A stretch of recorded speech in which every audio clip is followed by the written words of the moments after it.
Me acompaña el ingeniero Rafael Sabonge, es ministro de Obras Públicas. Ministro, bienvenido a Next Noticias. Buenos días, muchas gracias y buenos días a todos los televidentes también. Bueno, ministro, hay varias verdades a medias e incluso mentiras completas. Uno, que China iba a donar un hospital de 1.500 camas. Hace un momento el ingeniero Blandón hablaba que un hospital de 1.500 camas, bueno, además que tiene un costo pues inmenso, son construcciones que demoran mucho tiempo en hacerse. ¿Qué fue lo que realmente prometió China? ¿Qué empresa china, que no era el gobierno de China, y por qué se desistió de esta oferta?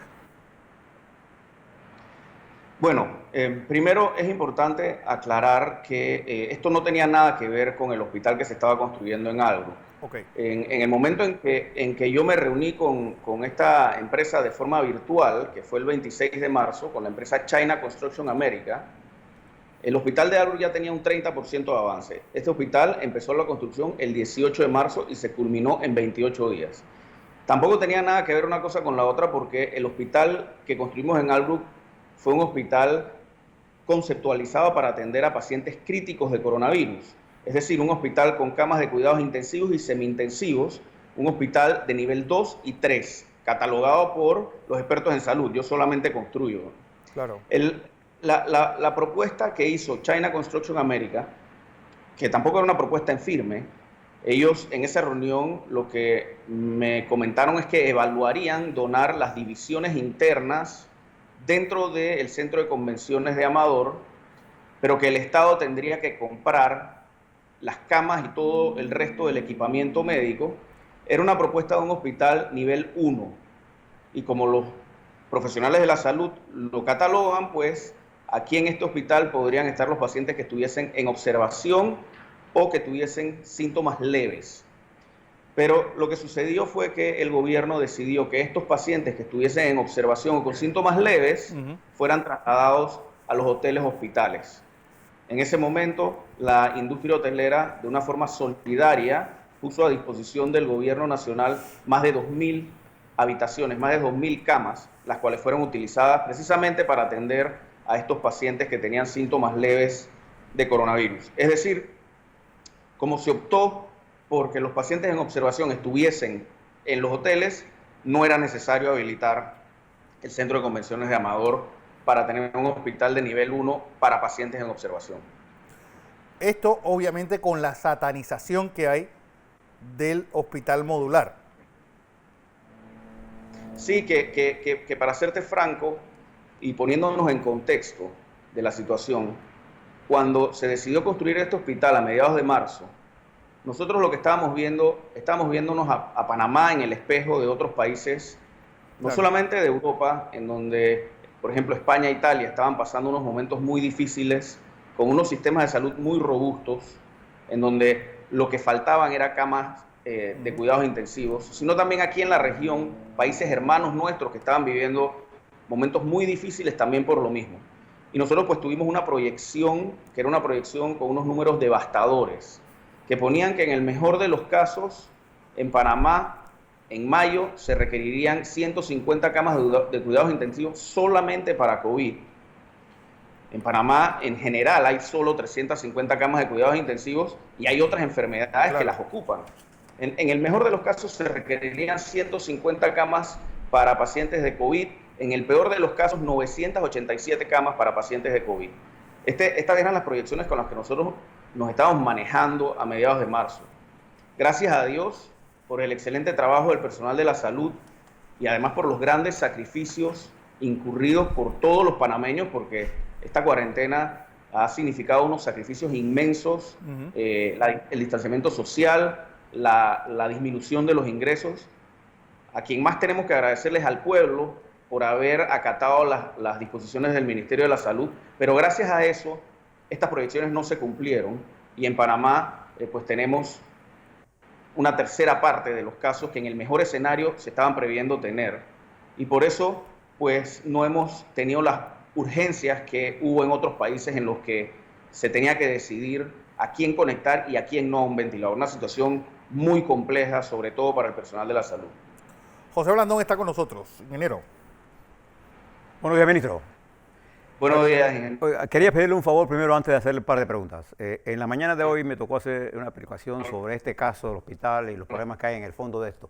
Pero yo quiero que usted le reitere, le confirme a nuestra audiencia que de este tema usted y yo no hemos hablado en ningún momento. O sea, yo no me he reunido con usted para ver absolutamente nada de estos temas. Es más que quisiera que eso quedara claro para la audiencia, porque en realidad yo ni con usted ni con la ministra de Salud he hablado de este tema. Pero Totalmente claro, es la primera vez que conversamos sobre esto. Yo trato de escucharlo bastante por la televisión, pero sobre este tema en particular es la primera vez que hablamos. ok, le tengo un par de preguntas. Resuelto el tema de que esto no fue una no había tal donación de un hospital, ni de una compañía china, ni de China. Eso no es cierto. Pero entonces se viene el tema de a quién se le adjudicó la construcción del hospital que ya Modular. modular, que ya está terminado.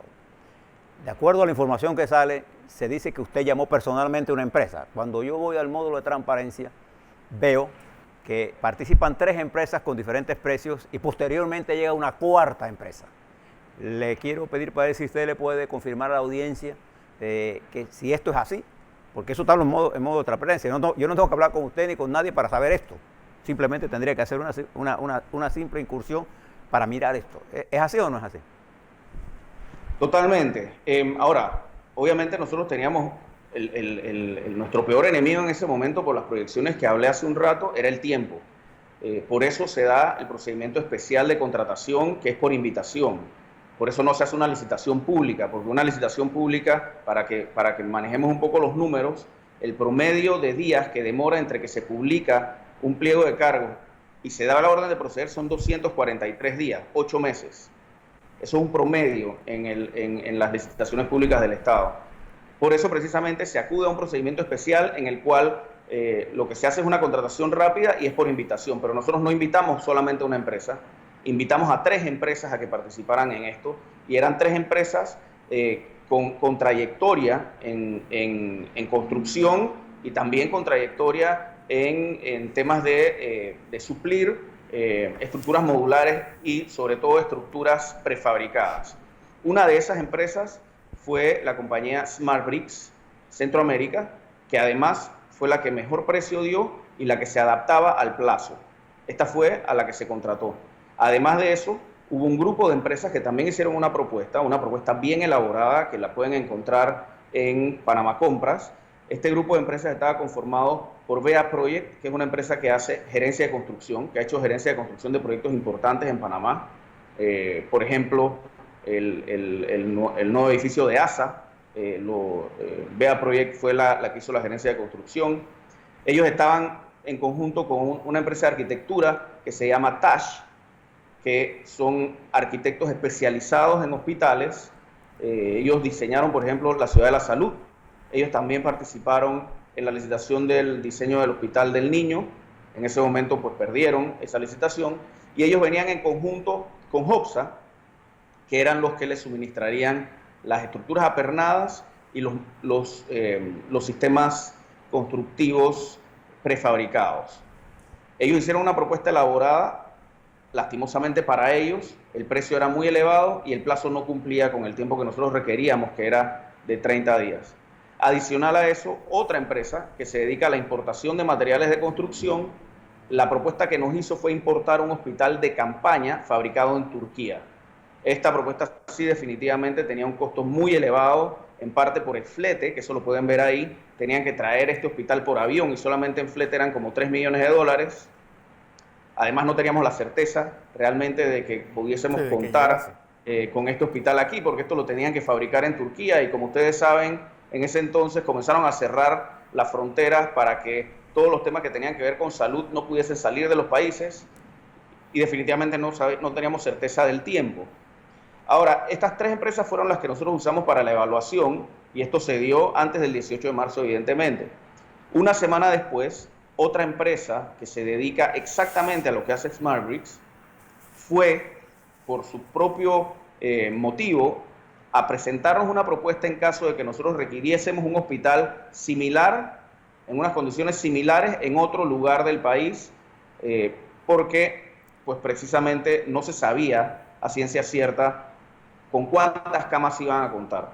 Nosotros, por transparencia y porque es que además es el mismo método constructivo, y además es una empresa que es la competidora principal probablemente de SmartBricks, lo subimos al nodo de transparencia. Y ustedes pueden ver ahí, por ejemplo, que el hospital propuesto era un hospital de más o menos la mitad de la superficie y que el costo era de 5.9 millones de dólares más ITBMS.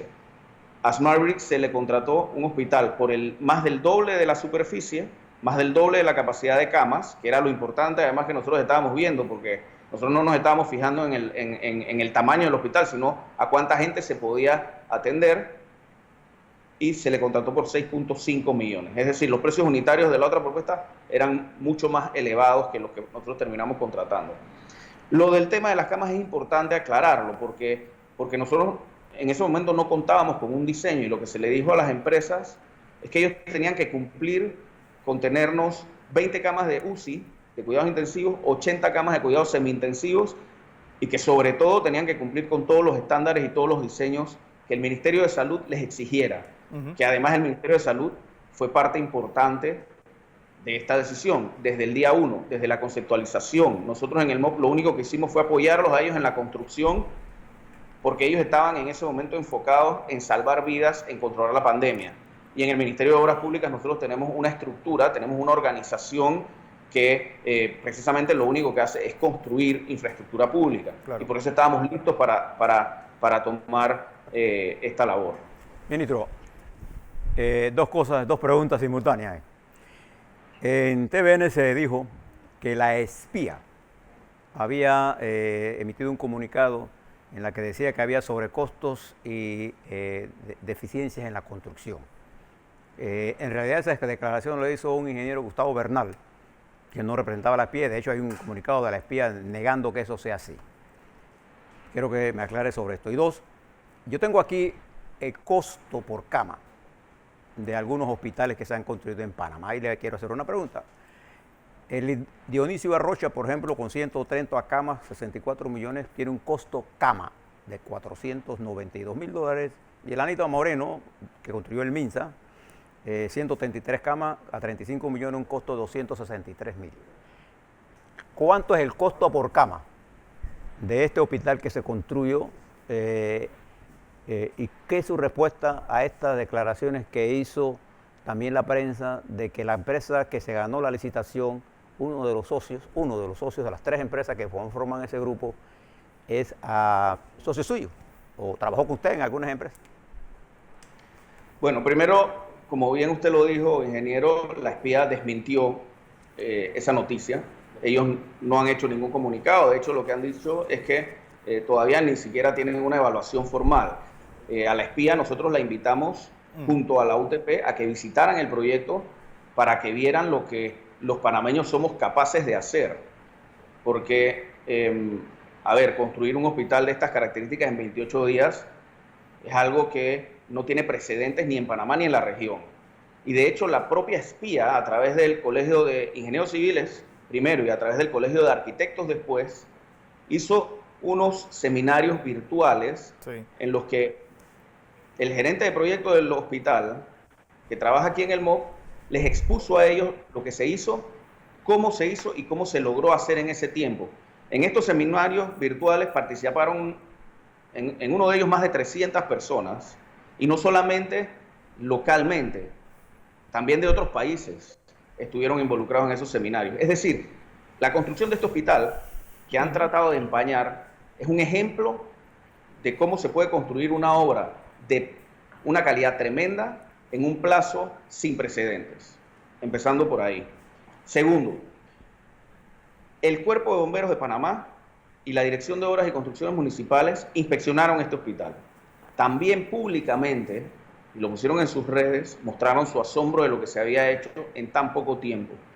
Y después avalaron esto con sus inspecciones técnicas y otorgando los permisos de ocupación. Esas son las entidades encargadas de avalar técnicamente y de avalar en temas de seguridad las construcciones en el país.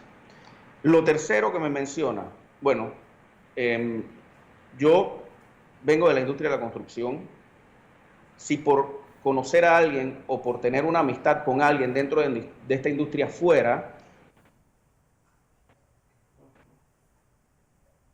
probablemente la mitad de la cual yo soy miembro, no podrían licitar con el Estado. Claro. La realidad es que la empresa de este arquitecto cotizó, lamentablemente para ellos, a un precio alto y dentro de un plazo que no correspondía a lo que nosotros necesitábamos y perdieron. Esa es la realidad y esa es la realidad objetiva. Ministro, ¿no se planteó que era más fácil y más rápido terminar la ciudad hospitalaria antes de hacer otro hospital? Sí, bueno, y eso también fue un tema que nosotros evaluamos en esos primeros días. Fuimos allá a la ciudad hospitalaria. La verdad es que estaba en un completo abandono. La ciudad hospitalaria tiene algunos lugares que tienen un 70% de avance, pero hay otros lugares en donde hay menos de un 50% de avance. Es una gran obra que de haberse terminado en el gobierno pasado, pues probablemente no habríamos tenido que construir este hospital nosotros. Es una obra que es necesario terminar, pero en ese momento ni el tiempo iba a ser suficiente y ni el costo tampoco, porque iba a haber que terminar algunos edificios e instalaciones que están centralizadas para darle servicio al resto de los edificios, por ejemplo, el sistema de aires acondicionados, por ejemplo, todas las acometidas eléctricas, sanitarias, de agua potable. Estas eran cosas que iban a tener un costo alto, pero además en tiempo iba a demorar también. Y otro tema es que pues, la ciudad hospitalaria tiene un asunto contractual delicado, producto del manejo de ese proyecto en el gobierno anterior. Es un tema contractual y legal que a las autoridades correspondientes de este gobierno les va a tocar resolver, porque definitivamente tanto ese hospital como los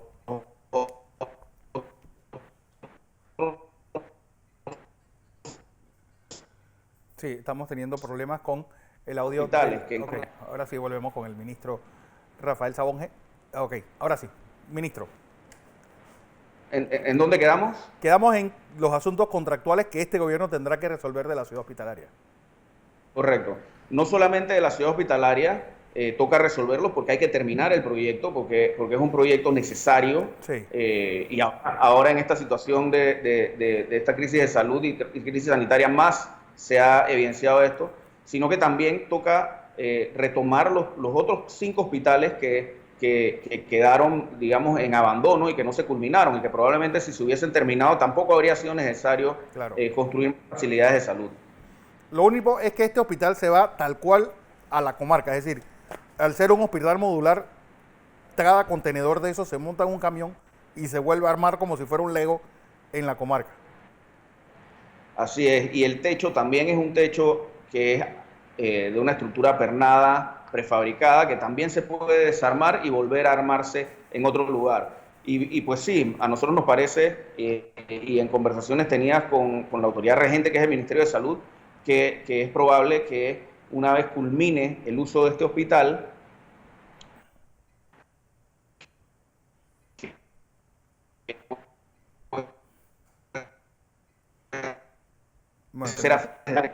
el hospital será utilizado para concentrar en él a todos los enfermos de COVID de esta región metropolitana. Una vez culmine su uso, pues será trasladado a una zona de difícil acceso en donde pues pueda recibir ciertas adecuaciones para convertirse en un hospital general. Por ejemplo, se puede adecuar algún área para tener un quirófano o una sala de parto de manera que cumpla una función de un hospital general. Así es. Ministro Rafael Sabonge, gracias por estar con nosotros, ministro de Obras Públicas. Vamos a antes, don José, diga. Déjame leerle algo aquí, don Fernando. Me escribe un amigo y dice, te creo lo del hospital de las 1.500, se refería a la intervención antes del ministro, de 1.500 camas. ¿Por qué el gobierno no hace la aclaración que tú haces en torno al hospital? A menos que tú seas el vocero del gobierno en este asunto, lo cual considero que no lo eres. La periodista tomó la información de los diarios, pero ha sido deber del gobierno hacer la aclaración. Ahora la gente va a creer que el vocero del gobierno eres tú, lo cual no es cierto, y a mi leal saber y entender. Bueno, yo no soy el gobierno de este país. Yo lo que estoy tratando de que toda nuestra audiencia tenga la capacidad de poder discernir entre una manipulación porque nuestro debate en las próximas semanas se va a centrar sobre los temas de mayor importancia geopolítica en este país. La caja del Seguro Social, que va a requerir un nivel de serenidad, de información objetiva, y hay tantos intereses metidos allí, sí, que utilizan medios de comunicación para tergiversar y acusar. Las discusiones que tenemos que hacer con respecto al sistema impositivo, las reformas que tenemos que hacer políticas a la Constitución de la República de Panamá, la reforma educativa, la reforma sanitaria. Entonces, nuestro interés es, frente a toda esta avalancha de acusaciones y de ruptura de la institucional que propone algunos sectores por intereses muy particulares, entonces nosotros tenemos el deber de darle a nuestra audiencia la información. Si el gobierno lo hace efectivamente o no, ese es un problema del gobierno. Nosotros tenemos que cumplir con ustedes y nuestro lema es: nosotros les informamos. Usted decide.